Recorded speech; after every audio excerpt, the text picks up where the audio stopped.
Hello, my name is Catherine Postaway. Thank you so much for joining me today. We are going to look at analyzing Arizona's language development approach. What does English learners mean, or EL? ELs are students who do not speak English as their first language. Instead, they have a native language, which is not English. Oftentimes, these students will have difficulty in the classroom. They may have trouble being able to read or write or even perform ordinary classwork, which is all done in English. All right, now let's look at demographics of English learners in Arizona. Let's look at the first one because I found it to be quite interesting, the Spanish language. And there are 50,677 people in Arizona that speak Spanish. I found that to be a lot. And out of that 50,677 people, in a percentage, that is 75.6% of ELs that are at home speaking languages other than English.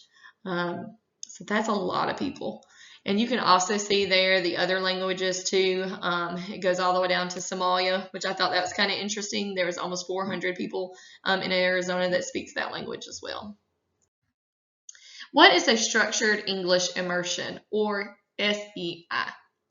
When you have a classroom that's filled or with limited in speaking English, the purpose of this classroom is that they're going to get pulled for several hours weekly to help develop their English. They're going to work with them with cinematics, word structure, punctuations.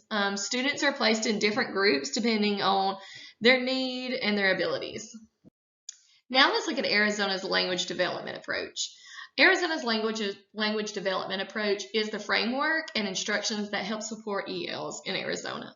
And as you can tell by my chart on the left, there's four main principles. At the very top, you can see that the first one is the asset-based beliefs and expectations.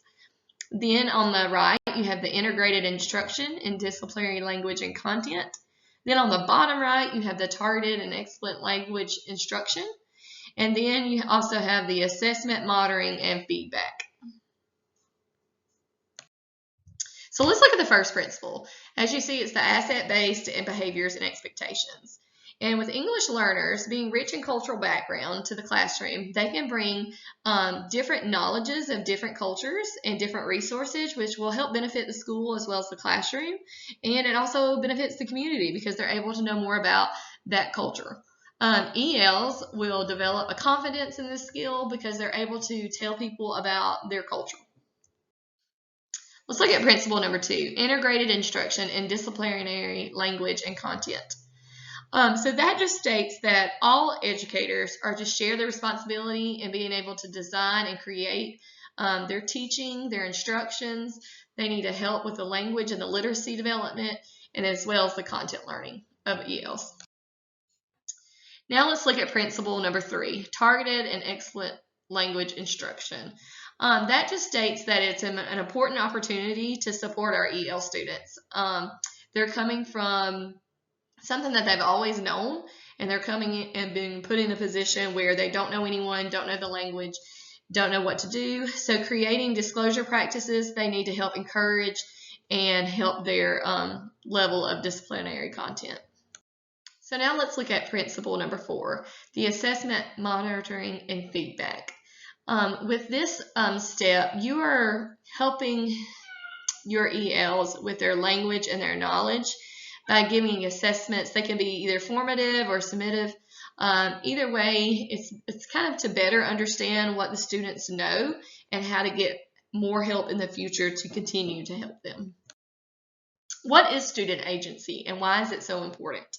Student agency is learning through different activities that are meaningful, that are in the interest of the students, that's kind of relevant to what's going on. It gives the student a voice. They kind of have a say in what they learn and what they want to learn. It gives a voice for the students, and it also helps empower them. They feel like they can kind of take charge of their academics and have success in that. It's also increasing their self-confidence. They're able to be a lot more aware of what they can do, and it allows them to be a part of their education and continuing it. Let's look at Arizona's SEL model components. The first one is the newcomer. A newcomer is pretty simple. It's when a student comes to school and they're foreign born, which means they were not born here in the United States, and their family recently moved here. They're a newcomer. Now, pullout. A pullout is a targeted English language development instruction by using domains and standards only for ELs. 2 hour, which that's pretty simple.